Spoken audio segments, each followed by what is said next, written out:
Stop. Before you do anything else, stand up. Now look down at your body, not tomorrow, not later, right now. Because what you're about to hear will either wake you up, or you'll ignore it and pay the price later.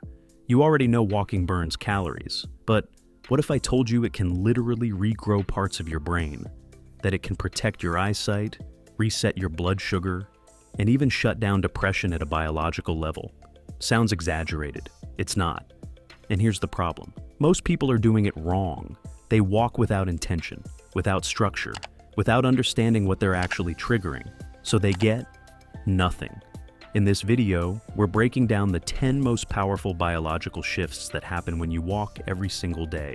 And at the end, I'll give you the exact protocol, the upgraded FITT formula that turns walking from nice movement into a full-body intervention. Stay with me. First benefit. Let's start where everything begins. Your brain. Because this is where the real damage is happening. Right now, over 35 million people are living with Alzheimer's and dementia, and that number is expected to double in the next 20 years. This isn't random. There is a mechanism behind it that most people never hear about. Hippocampal volume. A study out of the University of Kansas showed something most people don't want to hear. The less you move, the faster your brain shrinks. Not metaphorically, physically. The hippocampus, your memory center, literally loses volume. That's how Alzheimer's begins. Slow, silent, invisible, until it's too late. But here's what changes everything. Your hippocampus is the command center for memory and learning, and when you stop moving, it starts shrinking. That's the beginning of cognitive decline. But here's where it flips. When you walk, you don't just move your legs. You send a signal to your brain to grow. When you walk, something very specific happens inside your brain. You trigger the release of neurotrophic factors. These are like growth signals for your brain cells. You force more blood and oxygen into brain tissue, feeding areas that are slowly shutting down. And you stimulate the formation of new neural connections and even new blood vessels. You are not just maintaining your brain, you are actively rebuilding it. That's why consistent walkers show measurable increases in brain volume over time. You're literally reversing the direction most people are going. Walking is not exercise. It's brain preservation in motion. Second benefit. Now here's where it gets strange, because your eyes are next. This one sounds impossible, but the mechanics are undeniable. Walking can directly protect your eyesight. How does moving your legs affect your eyes? It comes down to pressure. Glaucoma, often called the silent thief of sight, develops when fluid builds up inside the eye, increasing intraocular pressure and slowly damaging the optic nerve. Think of it like a dam filling up with water, putting more and more stress on the structure until it starts to fail. The Glaucoma Research Foundation has highlighted the connection between regular walking and reduced intraocular pressure. Walking acts like a secondary pump for your entire circulatory system.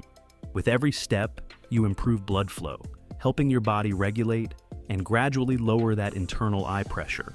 And here's the critical difference. High-intensity exercise can sometimes cause short-term spikes in that pressure, which can be risky for sensitive individuals.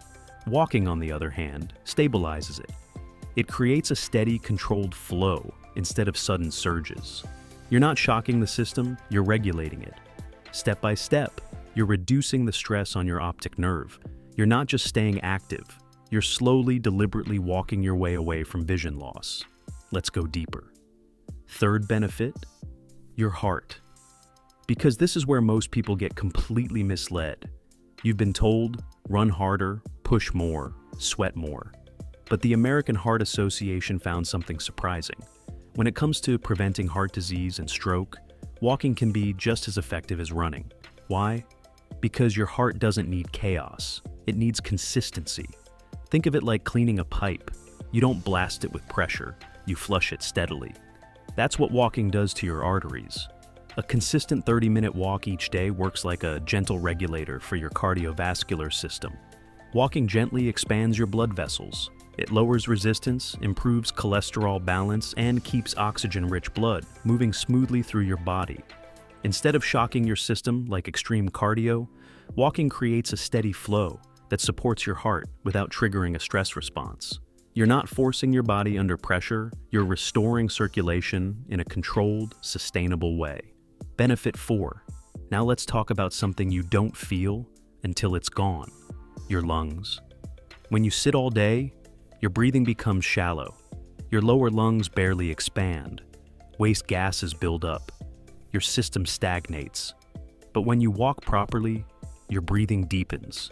Your diaphragm starts working again. Air reaches areas that have been inactive for hours. And with every step, you're clearing out what shouldn't be there. Your lungs aren't just taking in oxygen. Behind this, we have a hidden benefit. Here's the part most people never think about: detoxification. Movement becomes filtration. When you walk and your breathing becomes deeper and more rhythmic, you're not just taking in oxygen, you're actively clearing out waste gases that tend to accumulate in the lower parts of your lungs when you sit too much. It's like opening up a part of your system that's been dormant for hours. With every step and every breath, you're flushing your respiratory system and improving how efficiently your body exchanges gases. And that has a direct impact on your immune function. When your lungs are stagnant, your defenses weaken. When they're active, your barrier strengthens. If you want to get sick less often, this is where it starts. Stop sitting in stale air. Start moving, start breathing, and start using your lungs the way they were designed to work. Benefit 5. Now we hit something most people are already struggling with: blood sugar. And this is where things get uncomfortable. Because a study from Duke University compared runners to walkers. You'd expect runners to win. They didn't. Walkers showed significantly better improvements in how their body handled sugar. Why? The walkers showed something no one expects: a dramatically greater improvement in glucose tolerance compared to runners multiple times higher. That means their bodies became far more efficient at handling sugar. And the reason is not intensity, it's efficiency.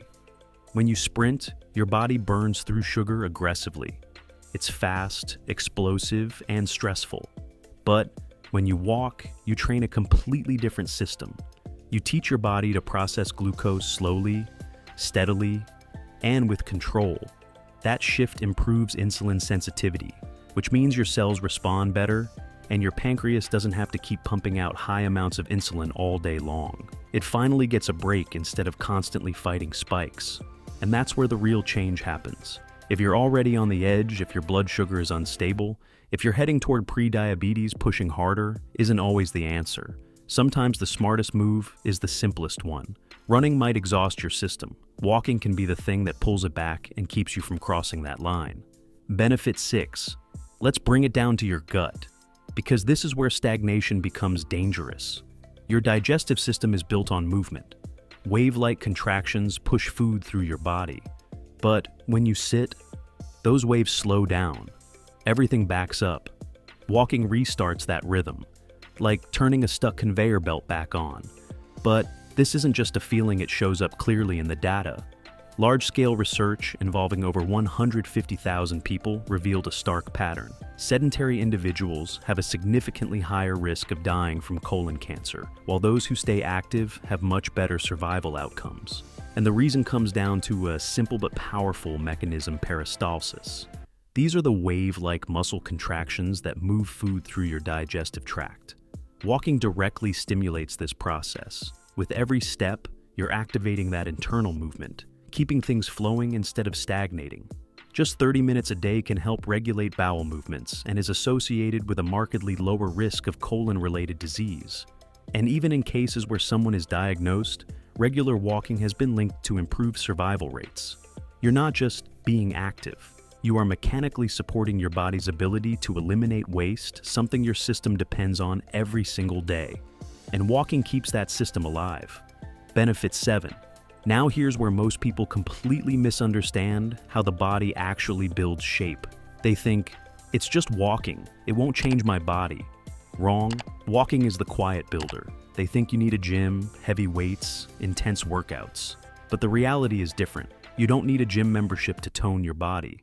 If done correctly, consistent walking, especially in higher step ranges, can rival traditional workouts in terms of overall metabolic impact. And here's why. Most people overload their system with high-impact stress. They push too hard, tear muscle fibers, inflame joints, and then they need days to recover.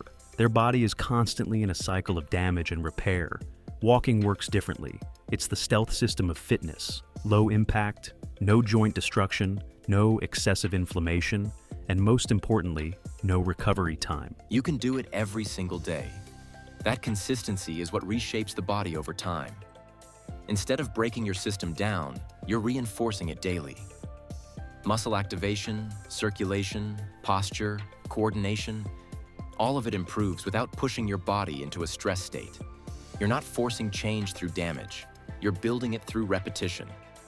Now let's go deeper into your bones. Benefit 8.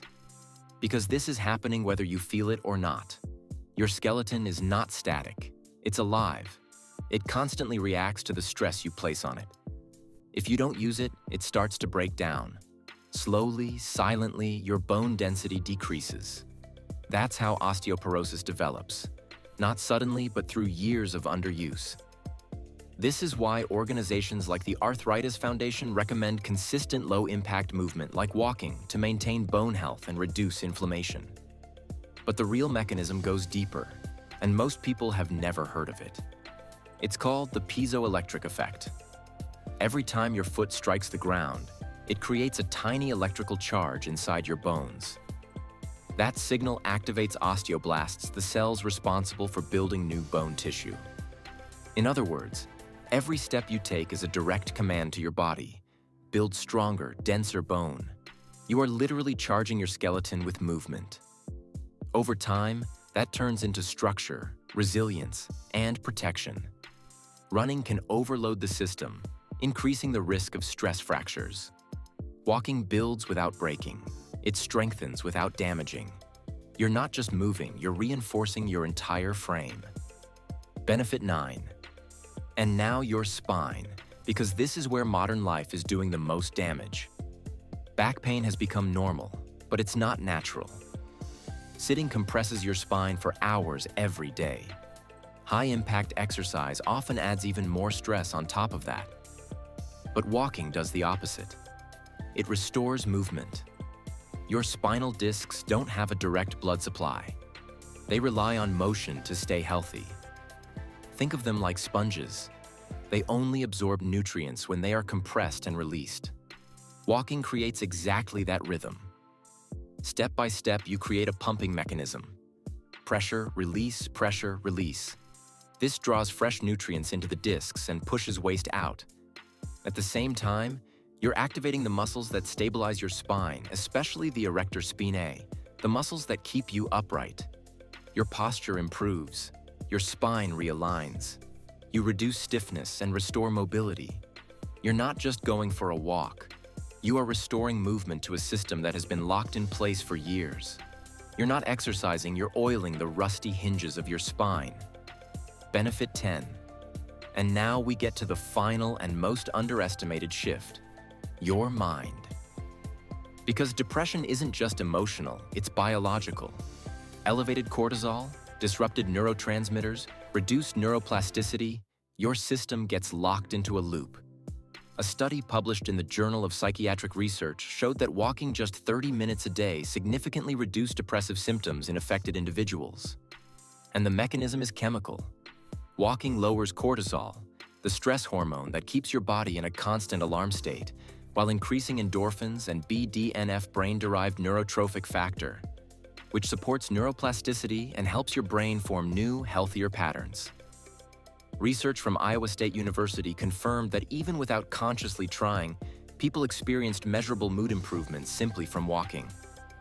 What's happening is a system reset. You are shifting your body out of stress mode and into recovery. And here's the key.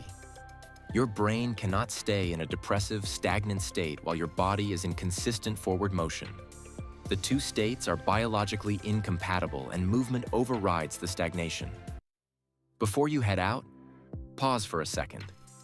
This is where most people lose the benefits. Not because walking doesn't work, but because they treat it like background noise. Half on their phone, half paying attention, just drifting along. That's not training, that's autopilot. And autopilot doesn't change anything.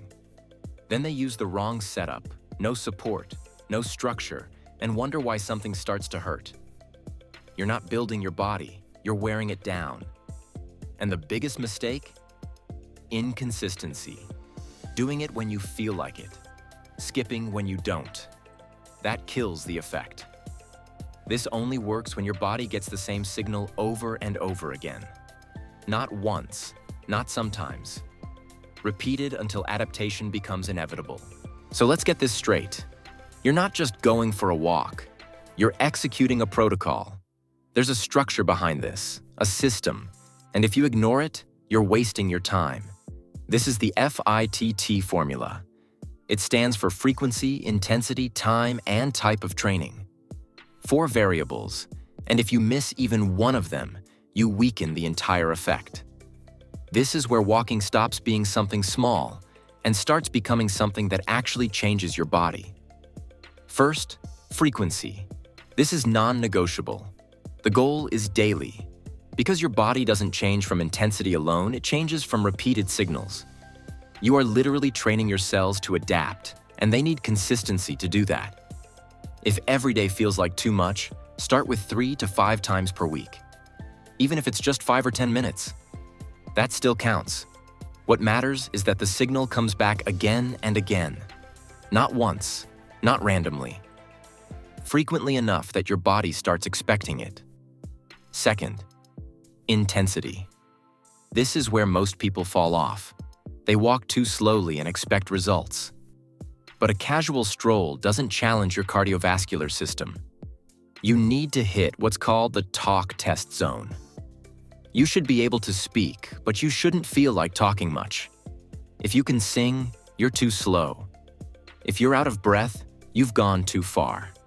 Find that middle zone where your heart is working, your breathing is deeper, and your body knows this is not just a casual movement. That's where the adaptation happens. Third, time. This is your threshold.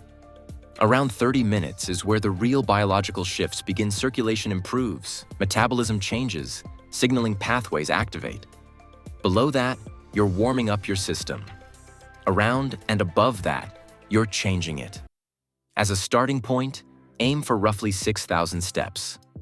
Not 10,000 right away, that's where people quit. Build from what you can sustain, then expand. And now, the fourth piece most people ignore. Type of training. Not all walking is equal. This is not wandering. This is controlled movement. Your posture matters. Stand upright. Keep your spine aligned. Swing your arms actively. This alone can increase energy expenditure and bring your upper body into the movement. You're turning a simple walk into a full body pattern. A few simple rules make this even more effective. Hydrate before you start. Your system doesn't run well when it's dry. Move your arms with intention to increase engagement and to activate per upper body. And most importantly, anchor it into your routine. Same time, every day if possible. Morning works best for most people because it helps reset your internal clock and sets the tone for everything that follows. At this point, you have everything. You understand the problem, you know what your body needs, and now you have the structure to actually make it work. Now here's the truth no one wants to say. Even pharmaceutical and gym industry hates this. This costs nothing. No membership, no equipment, no shortcut. Which is exactly why most people won't do it. They'll wait, they'll delay, they'll tell themselves tomorrow. But tomorrow never comes. So you have a choice. Stay where you are, or take control. Step by step. If you're serious, write "I'm walking" in the comments. Let's see who actually follows through. Hit like so this reaches someone who needs it. And subscribe, because we're just getting started. Move and stay alive.